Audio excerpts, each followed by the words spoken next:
back from that break. Glad you're still watching Science Breakfast with me, Alan HERBERT, and sign language interpreter this morning is Esther Kendi. Now, these are the stories that are making headlines in the country, and we started off with President Ruto says state-owned mills to be leased. President William Ruto has fired yet another warning shot to sugar barons behind the collapse of the country's sugar industry. Ruto, the sugar barons, and those who are running the various collapsed factories, that while the government had approved the writing off of debts owned by the state-owned factories, they will be held responsible and prosecuted if found culpable for the mess. Here are the full details of this story. My proposal as national chairman, national government, county government, farmers, miller and sugar director acquire atengeneza board ndio tufuate hii pesa yetu.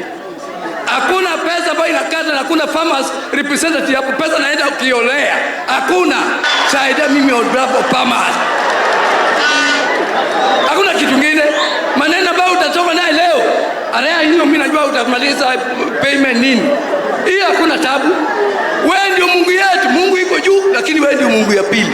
Maliza hii maneno. Mkulima amelete miwa, imesagwa, imeuzwa. Mkulima hajalipwa, mfanyikazi hajalipwa. Mnataka tuendelee na hiyo biashara? Hatuwezi kuendelea ati sasa tukuje tuanze tena baada ya mwaka moja, mwaka mbili, mwaka tatu turudi hapa tena. Wakulima hawajalipwa, wafanyikazi hawajalipwa, tafuta pesa ya serikali. Hiyo mimi siwezi fanya. Hawa watu wote ambao wamechangia hii maneno, mambo yao ni matatu. Hakuna story nyingine. Mambo ya kuprivatize kampuni haiwezekani. We are going to have a leasing program where we are going to have a company that is going to make sure they pay the workers, they pay the farmers, na vile vile lazima tuanze kupata pesa ya wananchi wa Migori kutoka hii kampuni. Tuko hapa na factory ine. Sukari, Sony, Kisii, Transbara, hiyo ni regional. Je, kama tumeweka soko huru na umeshapatia sisi fertilizer, mimi nilime samba hapa gunia yako 20, tena mioyo yako iende huko Transmara, how the government aenda ku recover this money? That's why wengine ambao napiga soko huru nataka ngusa wewe. Do not allow importation of sugar in the hands of private profiteers. Establish a state corporation that will be able to import sugar and give it to distributors at the right price. Wengine wamekuwa kiongea miaka mingi wakisema tutafanya hii tutafanya vile, lakini kwa mara ya kwanza tunaona mwangaza katika sekta yetu ya sukari, na pia sisi wakulima wetu kule Kakamega wamefurahi sana. Nimekuja hapa deliberate ndio nizungumze na nyinyi. Mnaelewa? Kwa sababu mmetupatia nafasi ya uongozi. Na mimi nataka niwahakikishie ya kwamba wale viongozi wote mmewachagua, mimi ninafanya kazi pamoja na wao. The president has said that time for politics is over. It's now time for development. And all parts of the country will be served by this government indiscriminately, irrespective of the voting patterns that we witnessed in the last elections. Hao watu ambao wametuchagua, walichagua watu wafanyie kazi. Mimi na wabunge wengine tuliona wisdom, lazima tufanye kazi na serikali ndio maendeleo ikuje kwa wananchi. Is the president and leaders of the Nyanza region as the president was culminating his visit of the region. Away from that, now to Deputy Gachagua. Deputy President Rigathi Gachagua says he won't apologize for stakeholder stances.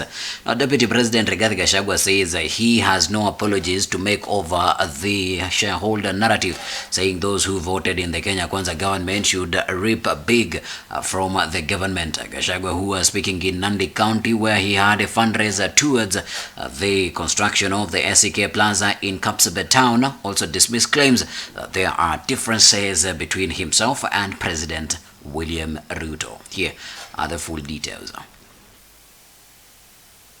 I am unapologetic to demand and to insist that those who believed in William Ruto and supported him to a man have every right to benefit immensely from his government. I have no apology at all. And if that can bring a problem, so be it. For now, there are certain positions ambaye itakuwa ni ya wale watu walimuamini William Ruto, walikubaliana na mipango yake ya kubadilisha Kenya, walimpigia kura na walionesha mapenzi kwake. Those positions I continue to insist. Please don't waste your time. There will be no division in this government. President William Ruto and I talk the same language. We consult, we agree, and we move on. And the president is taking us to the right place. What we are doing and what I'll continue to do is uniting the backyard of President William Ruto in the Mount Kenya region and the Rift Valley. Umesema jana Meru kuwa unatafuta wale walikuwa wameenda Azimio wakapotea njia. Nataka nikupea assignment ya hapa nyumbani na Rift Valley. Ukimaliza Mount Kenya kutafuta wale walikuwa wamepotea njia, kuja tutafute sisi pia wale walikuwa wamepotea njia. So mimi niko mlima Rift Valley mlima.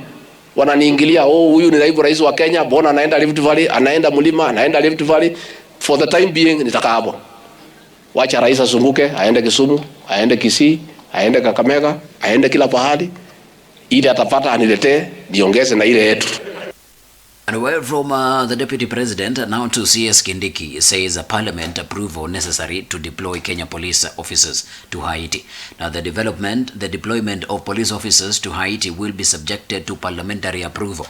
Interior Cabinet Secretary Kithure Kindiki said there will be no shortcuts or violations of the Constitution in deployment of police to Haiti. The United Nations Security Council on Monday last week approved the deployment of international forces led by Kenya to curb escalating gang violence in Haiti. Here is a Cabinet Secretary for Interior as he was speaking in Kiambu County. Serikali kwanza itahakikisha tumepeleka ombi hilo katika bunge la Kenya kwa mujibu wa sheria ya Kenya. Kwa hivyo wabunge wa mabunge yote mawili mujitayarishe. Kwa hivyo mimi nataka niwahakikishie watu ya Kenya, hii sio serikali ya shortcut. Siwe na wasiwasi. Tumejipanga vizuri. Bado tuko na matatizo kidogo kidogo ya kiusalama, lakini wale polisi ambao tutapeleka tutahakikisha kwamba hatutahujumu usalama wetu wa taifa. Tutaweka katika gazeti orodha ya washukiwa wakuu wa ugaidi ambao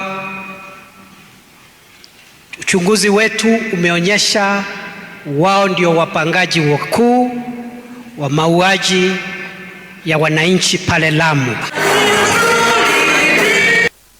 Kithure Kindiki now to EACC nabs 4 police officers in Matu over bribery. Now 4 police officers are waiting for their day in court after being arrested for soliciting and receiving bribes at a roadblock along the Thika Garissa highway. Now the 4, including a deputy base commander, have been under surveillance by EACC officers for days and were found with 12,000 shillings at the time of their arrest on Saturday. Here are the full details. A vehicle is stopped, the exchange happens, and the journey continues. Corruption on Kenyan roads is not something new, a fact acknowledged even by the Inspector General of Police as recently as 2 weeks ago. Wandogo wanachukua, anapelekea kopuru anapelekea base commander, inatoka kwa base commander inaenda kwa OCPD, county commander ako pale. It is being said hata IG anapelekewa. Si tuanze na testimony ya IG. To streamline the system, regulate, automate the offenses, and people have no way to bribe the policemen. Also, the public has a role, because we are also a kiboko society. But away from that, we're going to take a break. When we come back, we're coming back with stories that are making headlines in the dailies. Keep it hands and be back shortly.